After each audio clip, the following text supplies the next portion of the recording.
Well, good afternoon, good morning, good evening again, from wherever you might be in the International Institute. We're very, very happy that you joined us. For us, it's afternoon for this presentation on the Lasallian Charism. I'm Brother Mark Murphy. And I'm Gery Short. We've been working together since 1978. At that time, we were both at St. Mary's College High School in Berkeley. Brother Mark was the principal, and he hired me as a teacher. It's been downhill ever since. And one of the best moves he's ever made. He admits that. We've had a lot of opportunities to make these joint presentations, including in our own district to the presidents and principals and different school staffs, as well as across the region and even at the general chapters. So we're very, very happy that we can come to you again. I have little instructions for you as we start. There is one practical thing to take care of. If you look to the upper right side of your screen, you will see a set of tabs. One of them is called Chats. When you click on it, the word will turn blue. If you click on it now, you will find a link to a PDF of all our slides that we're about to show. So you can follow along that way. So please click on that link. The chat box is also a place where you can ask your questions. And at the bottom of that right-hand side is the place where you can type in those questions. Brother George Van Grieken, who's in charge of the Lasallian Resource Center, is our local IT expert. So he'll be gathering all the comments and questions you send in. And we really encourage you to do it all through the presentation. We have 2 times where we'll stop, and Brother George will give us those comments or questions, and we'll try to respond. But please, the important part of this presentation really is the connection between us. And if you could write chats that have comments or questions, it'll be much more helpful, I'm sure. With that introduction, let me say that I'm going to set a little bit of context for us and a little short history. As you can see from the first slide, we're calling it the critical dimension of the Lasallian charism. Now, charism is a term for the Holy Spirit's action at different points in history in the church. Whatever needs are then prevalent at that historic point, the Holy Spirit will work to raise up a person or a group of persons. They'll have a new kind of response to those needs. And that's what we mean by the charism. It's a way of referring to the characteristics of a particular group that emerges to respond to those needs. Oftentimes, it's understood by the culture that surrounds that particular group. Those characteristics are sometimes intentionally shared with whomever the group is working with. Sometimes it's by osmosis. Just after a period of 5 years or more, you just understand these special characteristics of the group. What we like to concentrate on today is the way in which that culture has evolved in a certain period of history. And that's what we'd like to talk about. We're going to talk about the Lasallian characteristics. Obviously, charism, if we said Franciscan, if we said Dominican, if we said Daughters of Charity, all of those would evoke for many of you a set of characteristics you know almost intuitively. For us, however, we have an actual stated position and a set of principles about that charism. The 3 interlocking, intermingling dimensions of mission, community, and spirituality and prayer.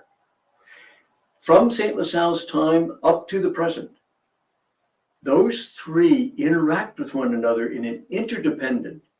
They need one another. They feed on one another. Without all 3 of them being operative, it's not Lasallian. So that's what we want to draw our attention to today. How has that culture emerged up to 2020? And in what ways is the question of spirituality and prayer may be in need of some special form of emphasis? The question of history is caught in this particular slide, and we're saying it's an evolving sense. There's an internalization that has to take place. It doesn't happen automatically. We have to assume personal responsibility for that charism, mission, community, spirituality, and prayer. We've arbitrarily picked 1980 to 2020, because by 1980, it was fairly clear that it was no longer going to be referred to as the brothers' schools. It was Lasallian schools, because the brothers and Lasallian partners together were responsible for the shared mission. The mission is what was easily adapted to because we all knew it. Some of us in 1980 were still saying, brother, what are you saying? I was hired as a physics teacher. I was hired as the coach. You, the brothers, you're supposed to take care of all that other stuff. That isn't what we were inviting. That is not what we were promoting. We wanted everybody to take mutual responsibility for the mission, all aspects of it. In the same way, the cultural evolution went to community. Instead of referring to the school all the time as the school, a place of work, that's my job, we started promoting the idea of thinking of it as a community, that we were here engaged in a set of relationships that were mutually supportive, both for the adults and the students. We try to redefine ourselves as being in a relationship of brother and sister, according to the gospel. We were to be the older brothers and the older sisters to the students. And that had all kinds of implications, ramifications for how we treated one another and how we treated the students, certainly. From 1980, both those concepts developed rather strongly. While the spirituality and prayer was always there, it wasn't necessarily clear. It wasn't necessarily adhered to. It wasn't necessarily owned in the same way that mission and community were. And that's what Gery and I would like to address today. The ways in which this spirituality emerges is captured in this particular slide.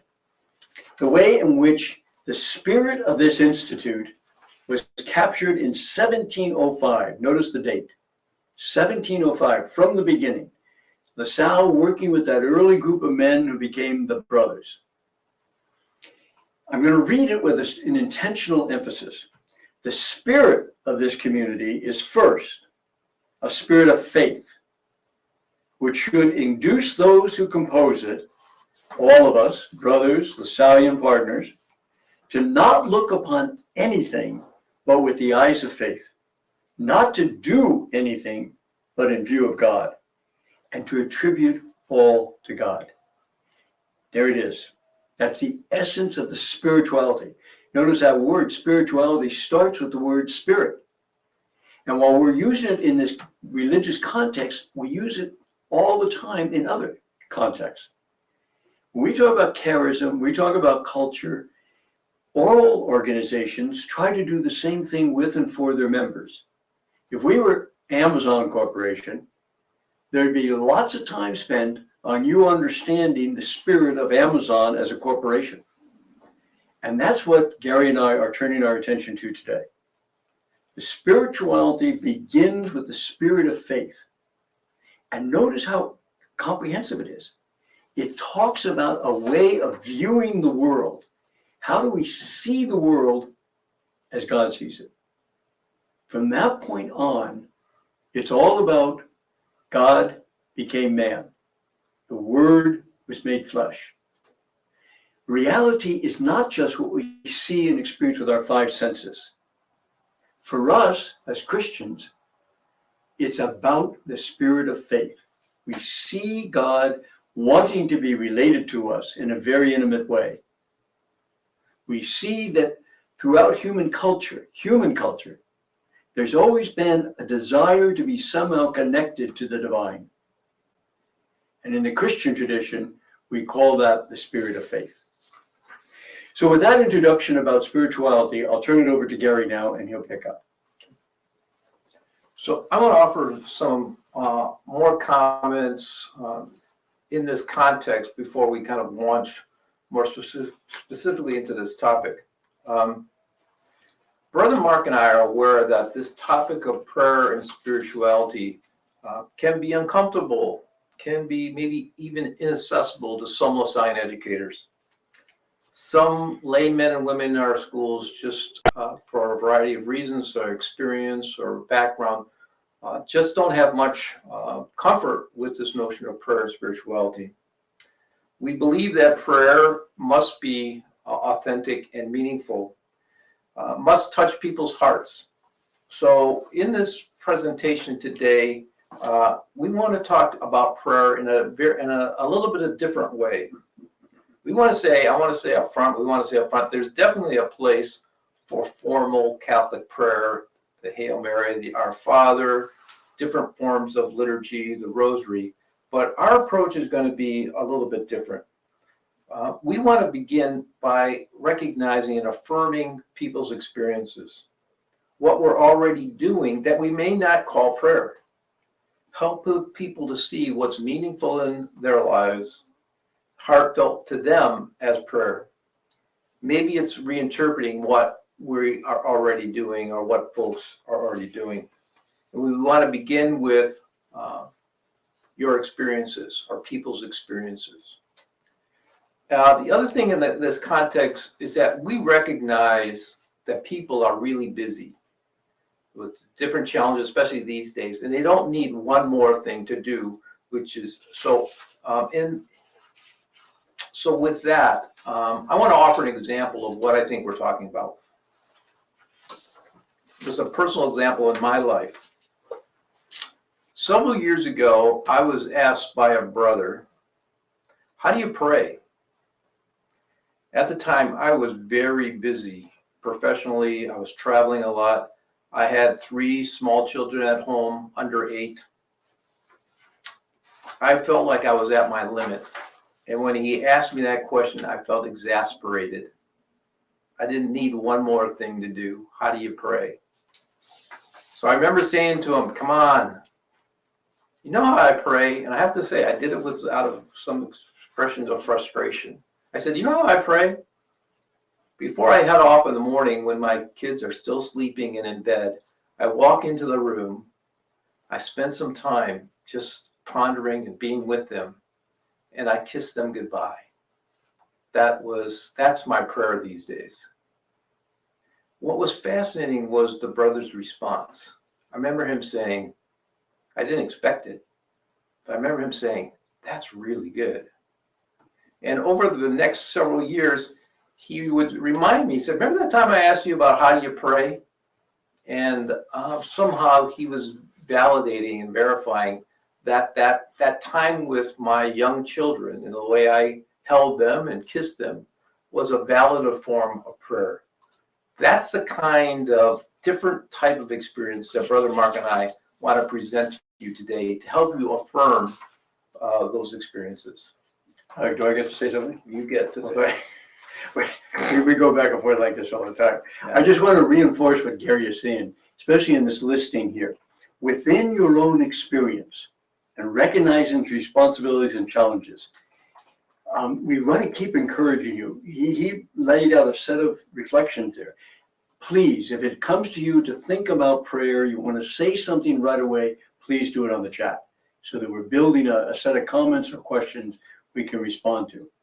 We also want to tell you we're talking about our own immediate experience, not somewhere by way in the past. I presently right now serve on one board for one of our schools, Demariac in San Francisco. Gery is the chair of 2 of our school boards. And he serves as the chair for the Franciscan province here in California. So out of that experience, we understand what it is that we have to work with. In addition to that, we're both connected with the Lasallian assessment program. So we get into the schools, we talk to faculty, we talk to students. It's out of our experience that we're talking to you today and trying to say, how do we go about getting spirituality prayer to be a more practical, a more normal, a more everyday experience for all of us. Can I go now? Yep, go. Okay, change the slide, please. So with this context, here are the 4 goals that we want to address. Begin by reinforcing the importance of necessity of prayer. Brother Mark already began mentioning that. We want to define prayer with you that suggests a variety of experiences or approaches that we hope, by the way we present this, are going to be accessible and meaningful to people, especially those who may have limited experiences.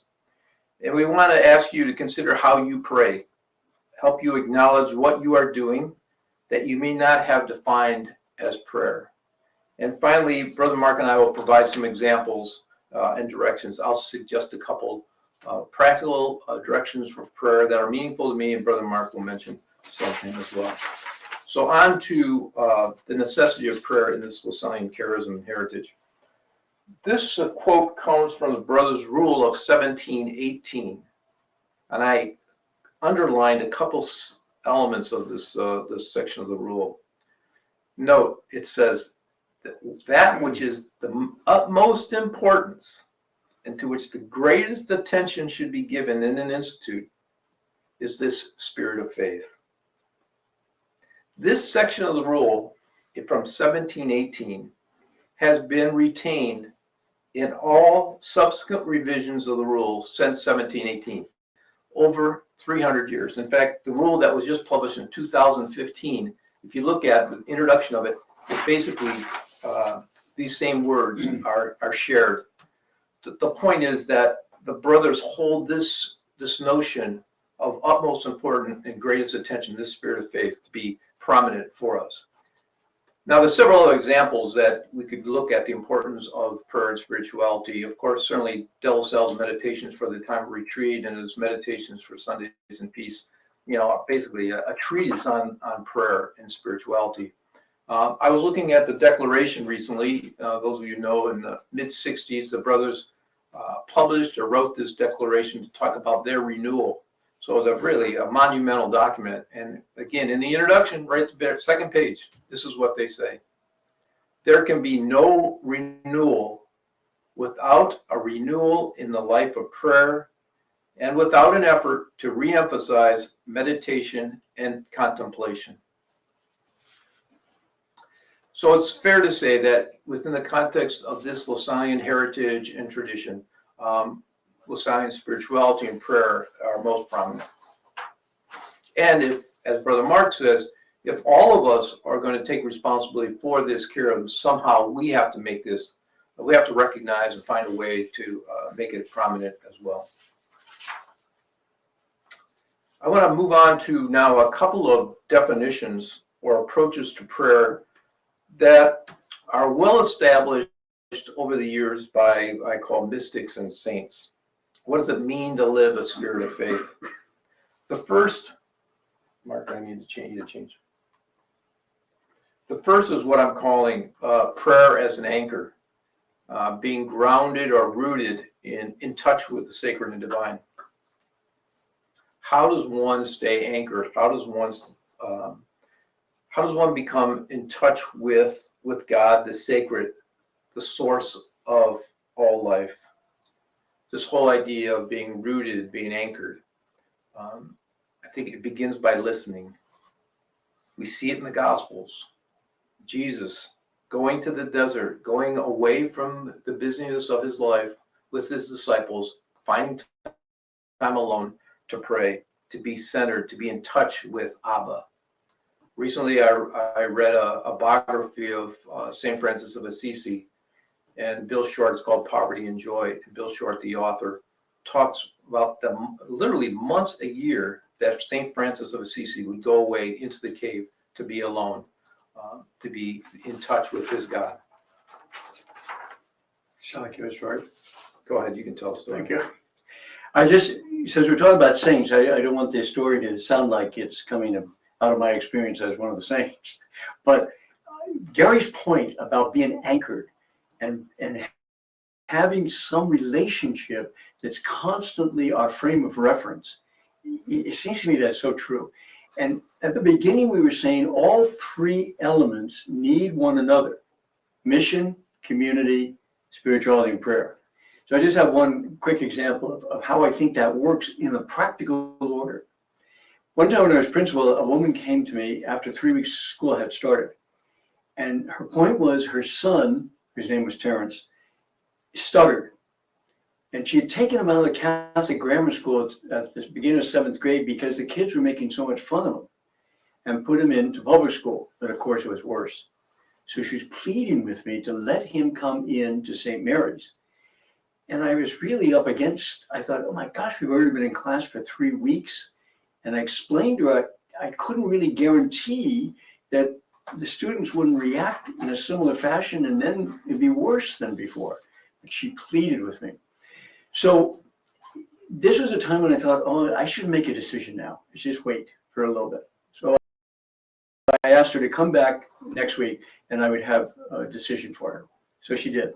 So I talked to the vice principal, and out of the absolutely nowhere, I had no plan about this, but as we were talking, it came to me. I'm going to go to the freshman classes, and I'm going to not use his name, but I'm going to say, I got a problem and you have to help me.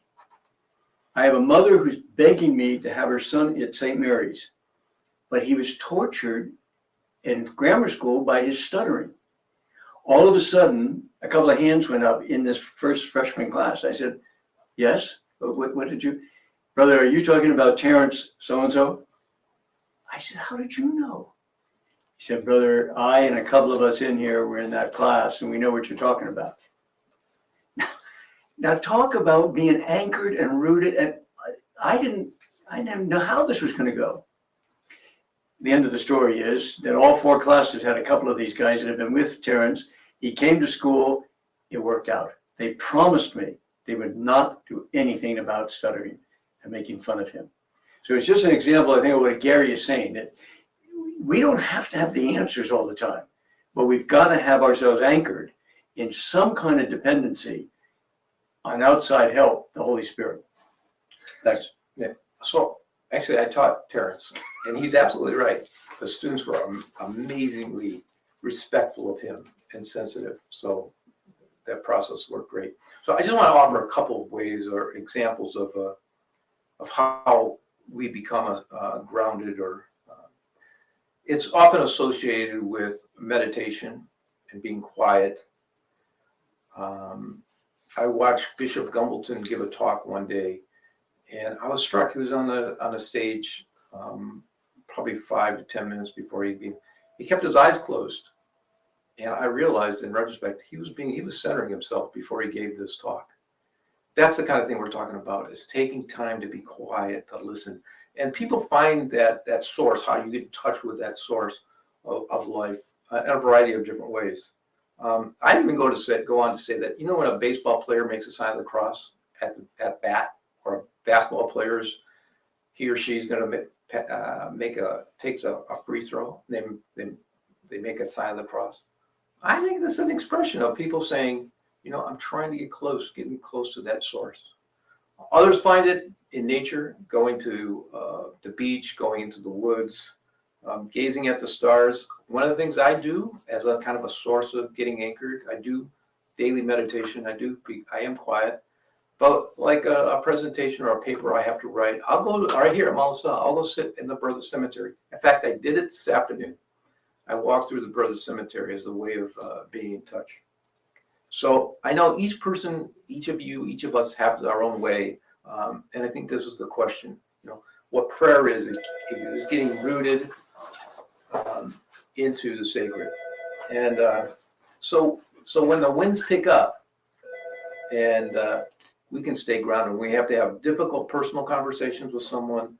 When we feel like we've lost our way and not sure what to do next, and we're overwhelmed by responsibilities. And I would even say when we're afraid, that this is why it's so important to be rooted. And I think a call for us today to stay rooted. The second kind of approach or definition of prayer is calling prayer as awareness. This whole notion of being in the holy presence of God. Understanding clearly that God is always with us, We can never be separated from God. Kind of prayer as an awareness of this reality and this fact. What prayer does is place us in a state of mind, a state of being, to recognize more and more that we are in the presence of God, that God is present to us. I want to offer a couple examples of what that looks like. I believe when John Baptist de La Salle met Adrian Niel at the convent, when Niel offered this invitation to ask for assistance, I think what de La Salle was aware, he became aware that that invitation was one he needed to take seriously, that his prayer, his spirit of faith led him to recognize the importance of that invitation. This kind of awareness led him to that. Offer a more contemporary example of, I was talking to a dean of students a few years ago, and he told me about a story where he was preparing for a very serious conversation he was going to have with a parent and a student in school. And it was kind of getting later in the day, and he called him and said, I'm not ready to respond right now. I'll talk to you tomorrow. And he's told me, he says, I want to go home and pray about it. And so he said the next morning when he came in, he said, I had a much different and a much better response to that parent and student. He says he believes it was because he spent some time in prayer considering what he needed to face. Brother Mark, I know you have an example of this kind of awareness as well. I'll wait till a little bit later. Thank you. Okay. Since this is football season, I'm going to throw out an analogy, a football analogy for us. A friend of mine who teaches theology, a sister, shares this idea of prayer. So people know, I think you may know what an audible is, when the quarterback gets to the line of scrimmage and decides to change the play. So he yells out to change the play, and the linemen need to really listen. They need to listen really well so they can hear the quarterback, so they know what the change is going to be. And this example, the sister says, she said, the Holy Spirit is the quarterback, and we are the linemen. We have to listen very carefully to hear the audible from the Holy Spirit. In the midst of the noise of the crowd, in the midst of the defenders making, kind of trying to intimidate us, whatever, in the midst of our busy lives. So what prayer is preparing ourselves so we can hear the audible from the quarterback, from the Holy Spirit, so we know what to do when it's called. So in summary, the definitions or approaches we want to suggest about prayer is that prayer is a way that we anchor ourselves, that we get rooted. And Jesus talks about the vine and the branches being connected to that source of life. We get to that point through a variety of practices. And also we become aware of the presence of God in the world. And we recognize it so we can do what God's will is. I think exemplified by de La Salle responded to Adrian Niel, and my friend, the Dean of Students, understanding how to respond to those young people in front of us. Okay, we're going to stop right here and ask you to get to the chat if you can. And these are the questions we want to pose to you. If you could take a few moments and in the chat write out for us, how do you pray? How do you stay or get grounded beyond formal prayers? What is it that you do? What is it what helps you the most? And perhaps we can learn from one another about different practices that one another of us use. What do you do? What do you do that helps you stay grounded? And then if there's time, how have you experienced the power of prayer? Have you had an example where you put yourself in God's hand and asked for, for the presence of God to enter your life so you know how to respond well enough? So let's take a minute or so for you to write this into the chat, and I'll ask Brother George if you want to share with us what you have to say. Yeah, there's a delay, so it'll take a while. It's going to take a minute before they have a minute. Brother Mark, you want to add anything? I spoke a little bit about our recent experiences of the schools and the ways in which both by serving on boards as well as being in the school through the Lasallian assessment program. We're aware that the populations, both among ourselves, the adults, administration, the faculty, the staff, all the support people, as well as the students, we're talking about a range of experience about spirituality, about the presence of God. For some of us, we grew up in traditional families. The traditional practices are still there. And for others of us, they're not. Certainly the general culture is not terribly supportive of spirituality or seeing things as though you were using the eyes of God. Students among us, it's the same. We range from all those different types to include the nuns, N-O-N-E-S. They don't need God.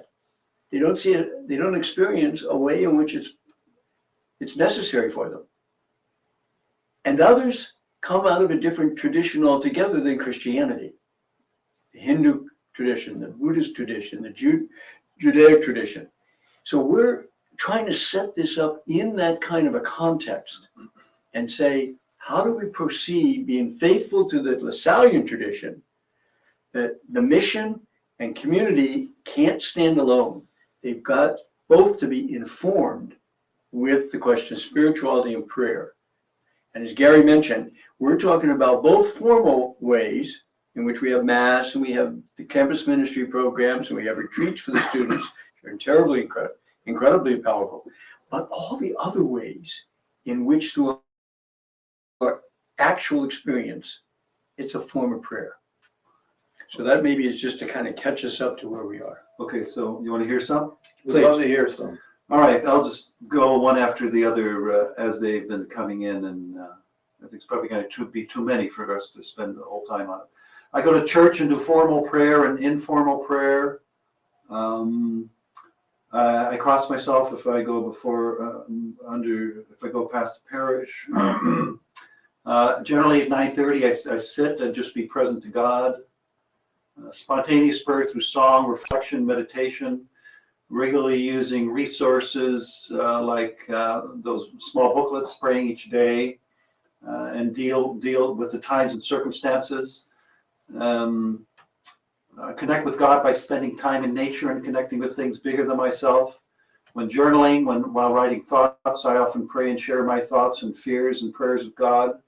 Listening to worship music on my drive to work, spending time with the Blessed Sacrament, starting the day with the Liturgy of the Hours at school, reminding myself of the people I'm grateful for in my life, quieting my mind and knowing that I'm connected with Him always, listening to or sing glory to God, a song from the Mass of St. Anne. When I wake up in the morning, I spend at least 20 minutes focusing on my breathing and connecting my chakras. I remind myself constantly that God is ever present. I don't have to go far. Since 8th grade, I've considered God to be my best friend. Being aware of God's presence, sometimes I'm moved to cry when I'm in deep emotions. I remember Pope Francis saying, crying is the Spirit cleansing us. I don't even have to say something. I was just there, sitting and waiting. I sit in my room as if I'm in paradise. One of the most powerful prayer moments was when his friend stopped with me and asked if he could pray for and with me, and he laid his hand on my shoulder. God was truly present then, as He is always. The LaSalle Daily app. I like to just be quiet, breathe, and let Him in. Each evening I focus on the past day and try to see where God was with me. So that's a lot already. Well, this is, I mean, it's almost like we're preaching to the choir, that we stick with the kind of recognized language and the formalities, the practices that people have testified to. So believe me, all of that is included, and we'll come back to emphasize a little bit more. We'll try to also turn our attention to what happens with our fellow teachers and administrators, etc., who also don't quite see the need for the spirituality of prayer. They're taken up with other kinds of concerns, and they don't quite see that need for interdependent relationship with mission and spirituality. Maybe those challenges we should talk a little bit about too. I think also I think for some folks, they just don't know how to do it. they have it, and what Brother Mark and I are trying to say is, I think some of the things we just heard, when people can recognize that, yeah, that's the kind of prayer that we're talking about. I'll tell you another quick example of this. Again, I was talking with a school principal, and he was just finished a Lasallian Leadership Institute session.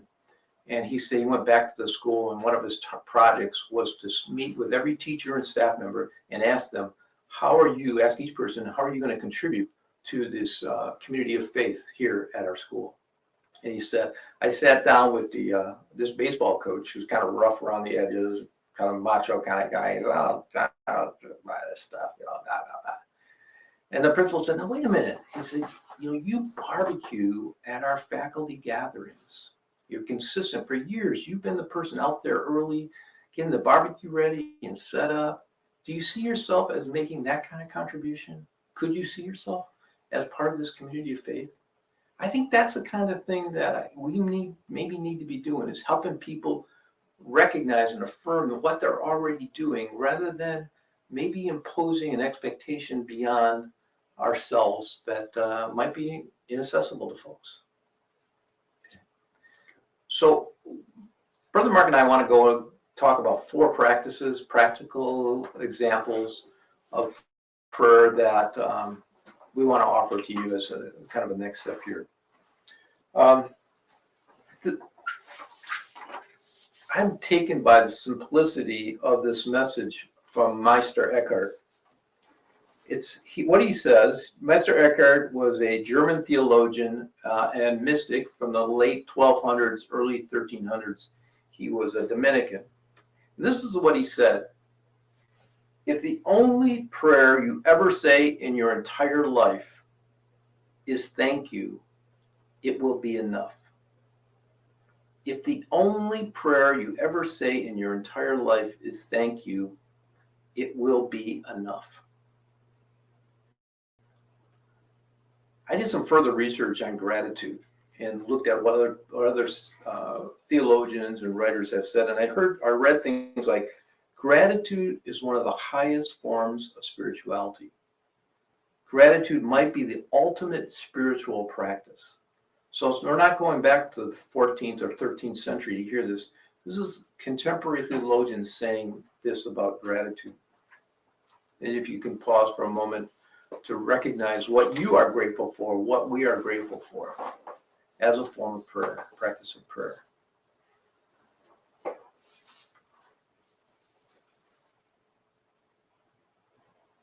I realized in retrospect, in that conversation about kissing my kids and being present with my kids, which I didn't recognize as prayer, to be honest with you. I was out of frustration. It really was an expression. What I was doing was expressing my gratitude and appreciation for them in my life. And it was a form of prayer. And it was basically an expression of gratitude. This week I had a board meeting, and I used this quote for the reflection and the opening of the board meeting. And I read it out loud to the group, and I asked, what are you grateful for? Especially with Thanksgiving coming up next week. It was a wonderful little exercise that people went around the room very quickly and mentioned what they were grateful for. So I offer this simple prayer, simple notion of gratitude as a very important and powerful expression of prayer. And my challenge is, challenge I've given to myself, and it's not as easy as it sounds, is that at least once a day, I stop and give thanks for something. So I offer you as that challenge or hope as well, that you can stop and once a day just give thanks for something. The second practice isn't so simple and perhaps isn't maybe a lot more difficult. And that is silence as a practice. If I can offer one practice that I think is really important, it's that we find silence during our day. Develop a practice of being quiet. Just be in silence for some part of the day, by yourself, with students. The purpose of silence is to be present to the sacred, to prepare ourselves to recognize this awareness. Mother Teresa said, Listening is the beginning of prayer. And I think that's what silence does. It puts us in a position to listen. Most spiritual guides and mystics will emphasize the importance of silence, some period of silence in your day. So I offer this as a finding a way just to listen, just to be quiet. And I'll offer a couple of examples. Meditation is probably the most obvious place, quiet meditation, where people appreciate silence. But sitting quietly at home, going into the school chapel for a few minutes during the day, walking. I walked the Camino a couple of years ago, and for 34 days, about 6 hours a day. It seems like at least 2 hours, 3 hours a day, I was quiet, I was silent. So walking as a form of being in touch and being quiet. Some people find running, and I would just say, sure, running's great, but make sure you take your earbuds out so you're not listening to the news, that you really are running in silence. Another way of being silent in the midst of your busyness is for those who drive to work in the car, is turn the radio off. A couple years ago for Lent, I left the radio off for every day during Lent, just to be silent in my car. And of course, any quiet, reflective reading. One of the boards I'm on right now is St. Mary's College High School in Berkeley. And the president and one of the administrators of the school recognized that as the freshmen now are coming in, fewer and fewer are coming down from Catholic elementary schools.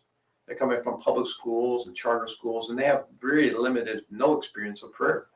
And what they recognize is that rather than just to assume that you can just throw them into a prayer practice, they need to be more intentional about it. So just rather than assume that they'll just catch on, they instituted during the freshman orientation and through the first weeks of school, times of silence. They taught the freshmen how to sit and just be quiet. In fact, they told me they told them to be quiet, taught them to be quiet before they even taught them the invocation, let us remember in the holy presence of God. So perhaps that's something that young people need today more than anything, is just the opportunity and the gift of silence to be in touch. So can we find silence? Now, a friend of mine taught me this, that the goal is 1 hour a day, 1 day a month, 1 week a year. Say, how can I find 1 hour a day? Well, turn your car radio off. If you have a half-hour commute, you don't listen to the radio. There's an hour right there. But if you, I would even recommend say half of that. Find a half hour a day, a half a day a month, half a week a year, to dedicate yourself to this practice of silence. Okay, Brother Mark? I want to call your attention for a moment to what we're doing here with these examples. Some of the examples are about what we do for the students. And some of the examples, like Gery's last set, are about what we do for ourselves. I think that's very, very important, because sometimes we just keep thinking about what should I be doing for the students, and that's how we interpret the mission. But it's important also what we do for one another as the adult brothers and sisters in the community where the mission takes place. That care for one another is equally important. I was very taken this morning with Dr. Hammond's priorities and the way in which she concentrated toward the end there about the emotional and social well-being of the students in the context in which we're living.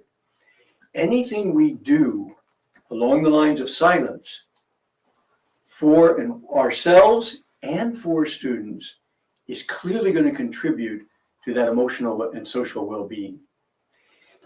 One example I give you is when I was teaching full-time, and this happened at St. Mary's also, we had the sophomores had 3 different courses in religion in the course of the year. One of them was meditation. And the beginnings of all that were athletes and professional people who were using meditation to address some of their anxiety and their concerns. So that was our entrance to the presentation to the students in religion class sophomore year. And when the kids saw the statistics about how professional athletes were improving their performance because of meditation, well, they got all excited about it. We progressively moved into, what does meditation mean in the context of a relationship to the divine? And all of a sudden, they already were used to the practice, so they began to explore it a little bit more easily. I have 2 points here. One is language. As I said in my opening comments, with the experience of the incarnation, there is nothing different really between the sacred and the secular. We distinguish often by language. So we'd say, well, meditation for professional improvement, that doesn't have anything to do with religion. But yes, it does. Because it's getting us ready. It's getting us an experience of being in touch with the divine. That's part of the progression. Probably the most dramatic example for me, I was a teacher of the sophomore religion class when we had accreditation. And there were 2 public school people on the accreditation team. One was a principal. He stayed for almost the entire class, which was unusual. Usually they'd only stay, 10, 15 minutes and then go to the next one. He came to me at lunchtime and he said, brother, you don't know how jealous I am. If only we could do in public school what you're able to do here. When I saw those sophomores clearly engaged in the meditation for 20 minutes, he said, I can't believe it. And with the good you're doing them, in addition to the religious dimension of it, just on the social emotional, is incredible. So I think that Gery and I, that's our point, that don't let the language confuse us. The eyes of faith, the spirit of faith is everything you do, everything you see, everything is done with the eyes of God, in the presence of God, and attribute all to God. I'd like to take us now into our traditional practice that we have as part of the Lasallian spirituality and see if we can look at it in the context of the way we've been talking. Gery's talked about awareness and silence, and he made reference. Our traditional practice right from the very beginning was, let us remember we're in the holy presence of God. All the schools still do it. Classes start with it. Meetings start with it. Oftentimes over the intercom, the day starts with it. The challenge is whether or not it's become so well known and so used that all of a sudden we're not paying much attention to it. It's become trite. It goes right over our heads. We're thinking about 20 other things when somebody says that. And it's further complicated by the fact that we just rush right into the next thing. We say, let us remember that we're in the holy presence of God. Today's prayer is, and there's no break. To remember something requires silence. It requires awareness. We need to reinstate that practice so that young people begin to get an experience. That invocation is not to get order in class. It's not to just start things off with a prayer so that that's not the point. The point is it should have its own integrity as an experience. So I'd like to invite you now with us for an experience of that. I'm going to give the invocation, and then there'll be a full minute of absolute silence. During that time, I ask you, let go. Give yourself over to the silence. Stop thinking about what you have to do next. Stop worrying. As much as the concerns are real, let it go. Give yourself over to what we just said. Let us remember we're in the holy presence of God. And let it happen for a minute. If all of a sudden your mind starts to wander, use the quote that is here. Be still and know that I am God. From the Psalm 46. Be still, be silent, let go. You don't need to be in control. And know that I am God. So I invite you now, we're going to do that. If it's helpful, and I certainly encourage it, please close your eyes when we say it. But remember, it's going to be a minute of silence. Let us remember that we are in the holy presence of God.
Imagine the impact if we personally, not just in a formal situation like class, personally, we got used to doing that.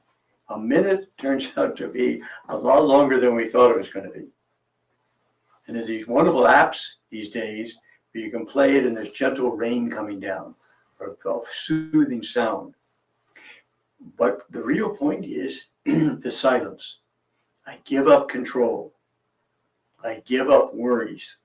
I give up immediate concerns. It doesn't have to be just in the context of something formal like class. To pick up on Gary's example, suppose the next time I'm driving somewhere and I get to my destination and I'm not under such a tight schedule that I have to just turn off the motor, jump out and go.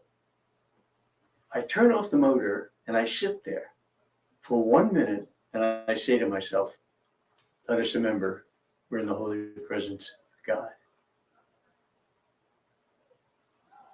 And then I get out and I go about it.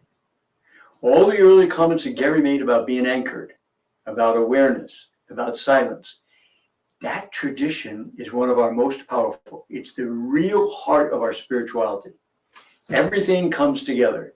Mission, community. Let us, not me, let me remember. Let us remember. Remember. Bring back an awareness of gratitude, of God, my need for God to help me. I can't solve this problem. I don't know what I'm going to do. Let us remember we're in the holy presence of God. Alcoholics Anonymous has this down pat. The 12 steps are all about whatever language you want to use, there's a higher power than us. And to get anything done, you can't just count on yourself. That's not just for alcoholics or people who have other forms of obvious addictions. It's for all of us that get too addicted to being in control. And that can be a real occupational hazard for educators. We get used to being in control, being organized, taking on projects, measuring goals, etc. Well, there's a place for that. I'm talking about the bigger picture. So again, we're back to language. What is it that we can do during the day that will bring back the spirit of faith? It will help me see everything that's happening through the eyes of faith. That's our real question. This was one example. Let me show you another one. Brother George, who's with us, was the editor of this wonderful book, Let Us Remember. Those of you who have not seen it, I just strongly urge you to get a hold of it. It's an incredible example of exactly what Gery and I are trying to urge and encourage, etc. Brother George sent out wide surveys saying, would you write 1 or 2 pages of where you had an experience of the presence of God? People wrote back about the mission, about their relationships in the school and adult relationships to one another in the school as their way of experiencing the presence of God. James Joyce, for all his putting aside his religious tradition, kept the language. In his short stories and in his novels, his characters have what he calls epiphanies. There's a sudden awareness. They understand something that's escaped them. This book is all about epiphanies, written by Lasallian educators, and how that happens. The stories range from humorous to really touching. A couple of them that I pointed out and wanted to review. There's one in here, the title is, You People Aren't Like Anybody Else I Know. It's a story of a teacher in terms of at Philadelphia at the De La Salle Vocational School. They just weren't getting anywhere with this one individual student. And they kept back and forth. Maybe we have to dismiss him. Maybe we have to just give up. And they kept trying and trying and trying. Slowly he came around and he actually passed all the courses. At graduation, he came up to them and that's what he said. you people aren't like anybody else I know. And they said, well, what do you mean, Jim? He said, you never gave up on me. I always realized you were trying to get me to be successful. This book is filled with those stories, and that's what Gery and I are talking about. How do we read our everyday common experience as being faith-filled? It's the spirituality that drives the mission. It's the spirituality that forms the community. It's the spirit of faith which deals with everything. So at this point, we'd like now to take a break. Before we finish anything further, we'd like to invite Brother George to give us some more, especially if you have questions that were challenges for you, and you'd like us to give our opinion about how does this question of spirituality interact with your actual everyday experience. So, Brother George, are there questions like that people have already written, or we'll certainly give you time now? Please start writing. Yeah, remember, there's a 25-second delay, so it'll be right before they can give them in. There was a question early on. It had to do with sharing things that were close to us, like you're talking about how you pray. The question is, what if what we're going through in our experiences is too personal to share with students, like illness or loss or heartbreak? How does that relate to what you're talking about? I think clearly we know that there are some experiences that we should not share with students. Although the reflection from the Lasallian tradition is very important, in that something that was done during class regularly, where the teacher offered a reflection. So we know that there's a line that you can't cross. We'll talk about your personal experience. I'll just say that now. But perhaps there's another way of sharing it that can be more helpful and authentic for students. And I remember distinctly, Gery and I both happened to be there with the students from Justin Siena, Napa. And they had participated in the Lasallian Youth Assembly of 2 years ago. So my goddaughter is Gery's and Roseanne's daughter, Megan, and she's a teacher and a staff person at Justin Siena. So she asked the two of us if we'd meet with the students who had gone from Justin Siena to that assembly at St. Mary's College, and then somehow involve them in the faculty meeting at the beginning of the year. Now, this was 2 years ago, so everything was in person. So we said yes. The message the students had for the faculty was, what was so powerful for us about the experience at St. Mary's College, the adults there made themselves vulnerable. And they explained to us some of the difficulties they have that we could relate to. So while observing Gery's caution about prudence, obviously, being vulnerable and helping students articulate their own vulnerability is not a bad idea at all. We don't have to always have all the answers. We don't have to always be perfect. And in this present context of racial injustice and the ways in which students are suffering so much from the pandemic, as adults, we're experiencing the same. So that kind of honest exchange in which they see us as vulnerable and they benefit from whatever age maturity comes with our way of coping is very, very helpful to them. And I say, as we've been saying, that's prayer. That's spirituality. So wherever we are in terms of our own spiritual lives, and there's a wide spectrum of people here, how do we find out if we're at the place where we should be? And how can we move ahead? My first response is there is no place where you should be. You are where you are in your faith journey. I understand fully because of my years of experience in the schools, as a teacher, as an administrator, etc. Some of us go through a period of time in which we're very angry with God for good reason. And that's our place. That's our faith journey. Some of us have given up a lot of practices we used to have because we don't see the need for them. That's where we are in our faith journey.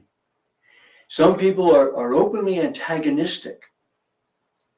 But as we explain in the hiring process, if you're willing to be at least supportive of the culture, the statement of the charism, we will work with you. Let me give two kinds of examples out of my experience. I spent 17 years in East Asia, Southeast Asia, India, Pakistan, Sri Lanka, Thailand, Burma, Myanmar. In all those places, of course, Christianity is at best 2%, except for the Philippines, 2% of the population. When they would request me to do some kind of workshops like this about prayer and spirituality, I cannot tell you how many times I would hear afterwards a person would come up to me and say, "Brother, I'm a better Hindu because I'm Lasallian. I'm a better Buddhist because I'm Lasallian." There's something about the Lasallian charism that goes beyond cultures, goes beyond geography. And Vatican II testified to this. One of the really not too well-known documents, but very important, is called Nostra Aetate, In Our Time. And it's the document where the church came to reconcile the bad history we had had with the people of Judaism. And said, from this point on, we need to see as brothers and sisters, they are our ancestors. The Old Testament was given to the Jewish people, and we are connected to them. They extended that then to say all world religions have an understanding of the truth, of the divine, that because we're Christian, we don't have a corner on the market. We need to be respectful and enter into dialogue to find out what they know that we don't, or where's the common ground, even more important. So when we ask about our faith journey, it seems to me the first thing is to say we are where we are. And can we be helpful to one another? I'm going to give one last example, and I'll turn it back over to Gery. In a number of places, the community thing is all about relationships. And two things about relationships. One is humor, and the second is being responsive, being respectful, we enter into a relationship with people. And so I found later that people, sometimes they come up and say, "Brother, how about today? Have you got time for a beer after school? I want to talk about a couple of things." I say, "Sure." I go, when I was at St. Mary's High, we were in the midst of mixing the populations, African American, Caucasian, Hispanic, Asian. We had a very powerful teacher there, an African American teacher, Bobby Barrett, had been there 20 years before I got there. And he was really an incredible musician. Everybody in the school respected him. And I'd go to Bobby and I'd say, "Bobby, we need to go out and have a beer. I don't know what to do sometimes in terms of trying to get across the racial questions." "Okay, brother, meet me tonight. We'll go to a jazz club." I'm not making this up. This is what he'd tell me. He'd give me his flask and he'd say, "You fill it with brandy. We'll buy the first drink and then the rest of the night will be off this flask." So that was, for me, that was prayer. That was a spiritual experience. And he was, believe me, I'm telling you, he was powerful. So I'll turn it over to Gery. Let's go. You got more questions? I think you I have a question, but no. Go ahead. No. Well, the question is, when you were younger, I mean, you guys are nicely old now and wise about all this. When you were younger, were you thinking similar things, or was it different at that time? Different. No, I think Brother Mark and I are really conscious that at this stage in our career, we're in a very different place. When I was raising 3 small children, I described what I felt like. It was a busyness. And frankly, it would have been really helpful for me if someone would have said, how you're living your life, what you're committed to, is your expression of prayer, rather than longing to be able to go into the chapel with the brothers and say, "I'm sorry, I can't get there at 7 o'clock this morning to be with you in prayer." And somehow, and I have a strong background with a degree in theology, and somehow I didn't make the leap. So I'm really conscious that we need to help people to be comfortable where they are at their stage of life and celebrate their relationship with God and with the divine in light of their experiences. Certainly it's a gift now to be able to slow down and to be able to spend an hour in the morning in meditation or to go for a walk in the morning. Something I rarely got when I was younger. So yeah, it's definitely a different phenomenon. I'll say that. I would say one thing I'd add to it, Gery, very much like Gary was saying. Of course, we were very different when we were young, and I was driven by the mission, meaning teaching class and being with the kids all the time.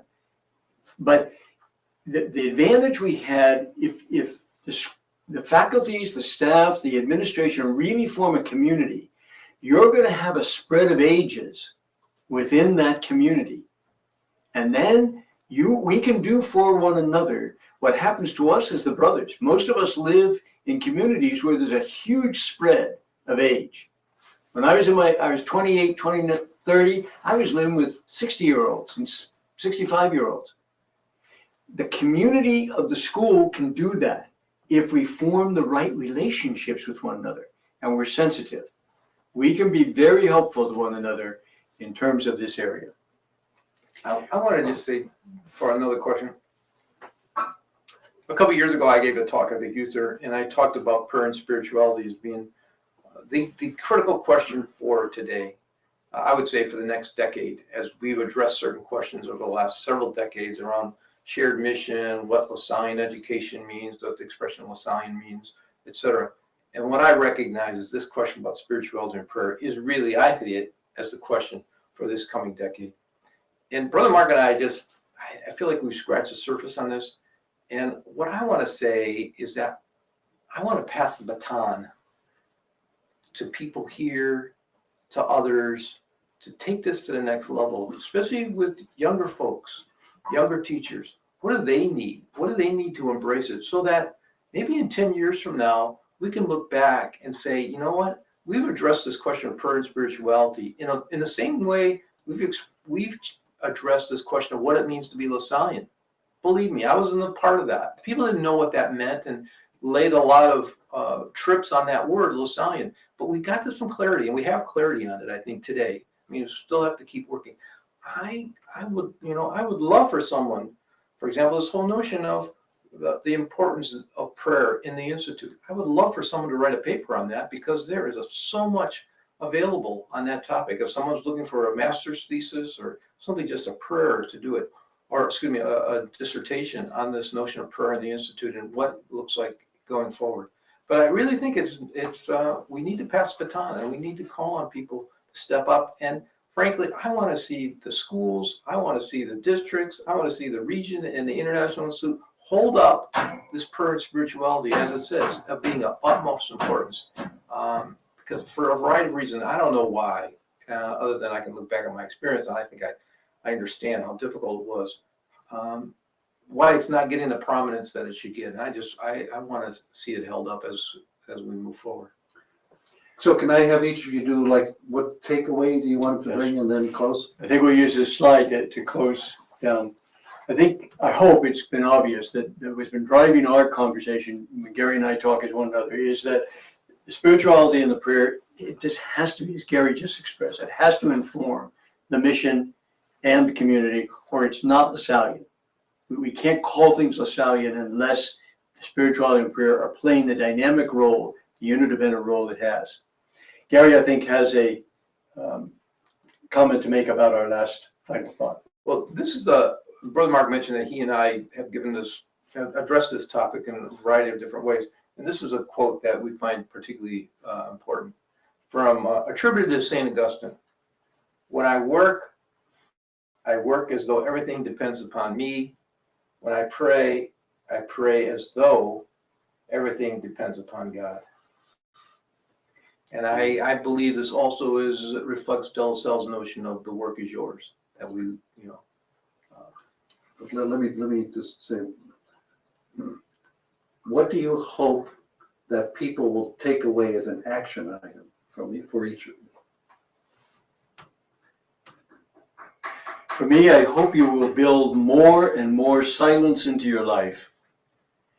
And in that silence, use both scripture quotes and anything else that's inspiration to you. anything else that's inspirational. Just as the people of Galilee had trouble figuring out who this Jesus was, since they thought they knew he was only the son of the carpenter. So there is no secular, there is no sacred separate. Spirit of faith makes everything a prayer. I think one of the most important parts about prayer and spirituality is that it requires discipline.